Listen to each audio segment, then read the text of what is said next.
The moment Elliot Mercer stepped into the towering glass headquarters with his 5-year-old son asleep on his shoulder, every conversation in the marble lobby seemed to stop. Executives in expensive suits glanced at him with raised eyebrows. A receptionist hesitated before smiling politely.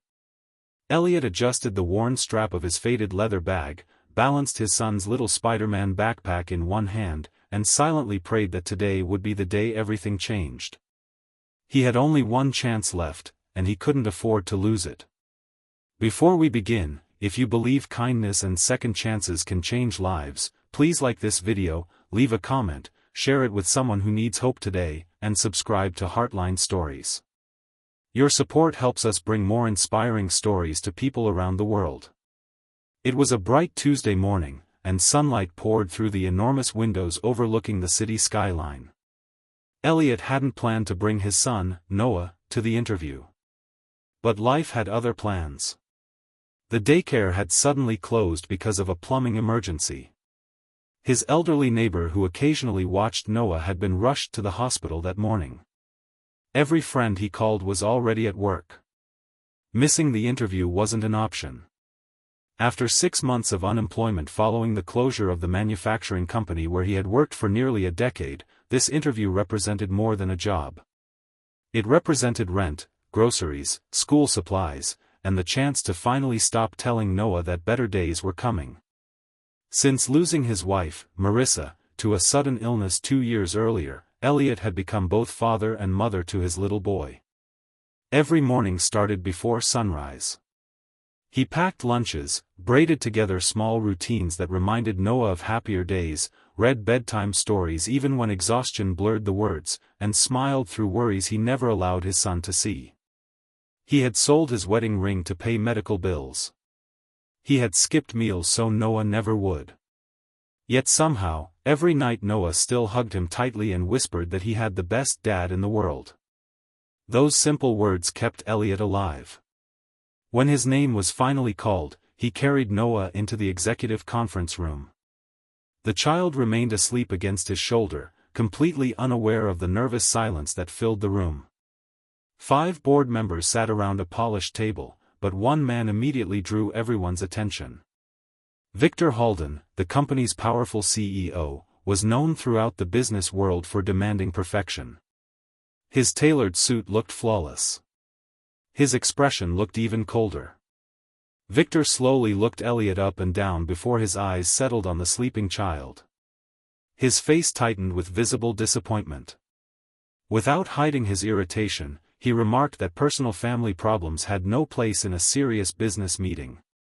He suggested that if Elliot couldn't organize childcare for one interview, perhaps he wasn't capable of managing the responsibilities that came with a leadership position. The words landed like heavy stones. Every pair of eyes in the room turned toward Elliot. Embarrassment burned across his face, but instead of arguing, he gently adjusted Noah's head so the little boy could continue sleeping peacefully. Then Elliot quietly explained why his son was there. He described the daycare closure, the hospital emergency, the months of searching for work, and the promise he had made to never leave Noah with strangers after losing his wife. He admitted that life hadn't been fair, but he refused to let hardship become an excuse for giving up. His voice never shook. He never begged. He simply told the truth. The room fell completely silent. One of the board members lowered her eyes, clearly moved. Another slowly leaned back in his chair. Even Victor's expression changed slightly, though he quickly masked it. The interview continued. Elliot answered every technical question with remarkable confidence. He described efficient manufacturing systems from memory, proposed innovative cost-saving strategies, and outlined leadership principles built on trust rather than fear. Years of experience spoke louder than the wrinkles in his suit. Still, Victor ended the interview without revealing any emotion. Elliot thanked everyone, carried Noah out of the room, and accepted what he believed was another rejection. As the elevator doors closed, he whispered to himself that at least he had tried. But upstairs, something unexpected happened. An elderly janitor who had quietly cleaned offices for over 30 years approached Victor after the meeting. He rarely interrupted executives. This time, he did. The old man gently reminded Victor that decades earlier, another young father had once walked into a factory office carrying a small child because he had nowhere else to leave him. That struggling father had been given a chance instead of judgment. Victor stared at him. The janitor smiled sadly. That father, he reminded him, had been Victor's own father. The memory struck like lightning. Victor suddenly remembered standing beside his exhausted father inside an old warehouse. He remembered kind managers who overlooked appearances and recognized character instead. Without that opportunity, his family would never have escaped poverty. Somewhere along the road to becoming successful, Victor had forgotten where he came from. He immediately asked human resources to stop Elliot before he left the building. Outside, Elliot had just buckled Noah into his aging sedan when someone called his name. Confused, he returned upstairs. Victor stood waiting near the lobby. For several long seconds, neither man spoke. Then Victor admitted something he had never confessed to any employee. He apologized. He admitted that he had judged appearances before understanding the story behind them. He explained that true leadership required compassion as much as intelligence, and Elliot had demonstrated both under enormous pressure. Then Victor extended his hand. The position belonged to Elliot. Not because people felt sorry for him. Because he had earned it. Tears filled Elliot's eyes as he accepted the offer. Noah, still holding his little backpack, looked up and asked whether everything was okay. His father knelt, hugged him tightly, and smiled through tears. He simply said they were finally going home with good news. Months passed. Under Elliot's leadership, employee satisfaction reached record levels. Productivity improved because workers finally felt respected instead of intimidated.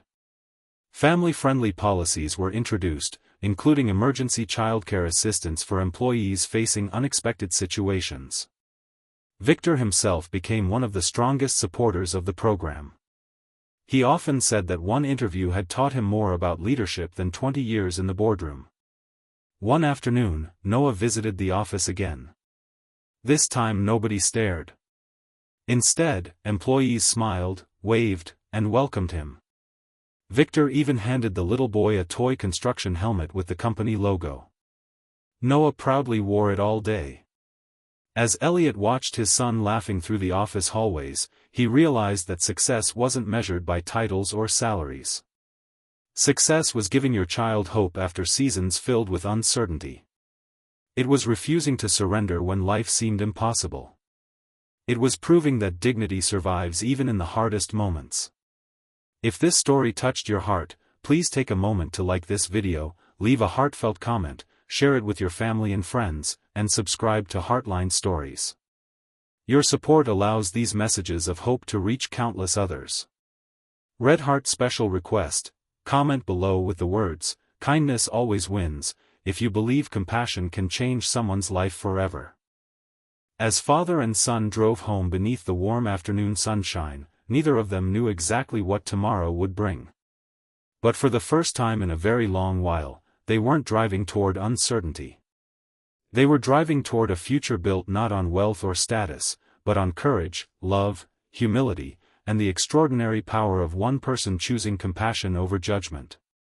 Sometimes the greatest opportunities arrive disguised as life's hardest moments, and sometimes the smallest act of understanding becomes the beginning of someone else's miracle.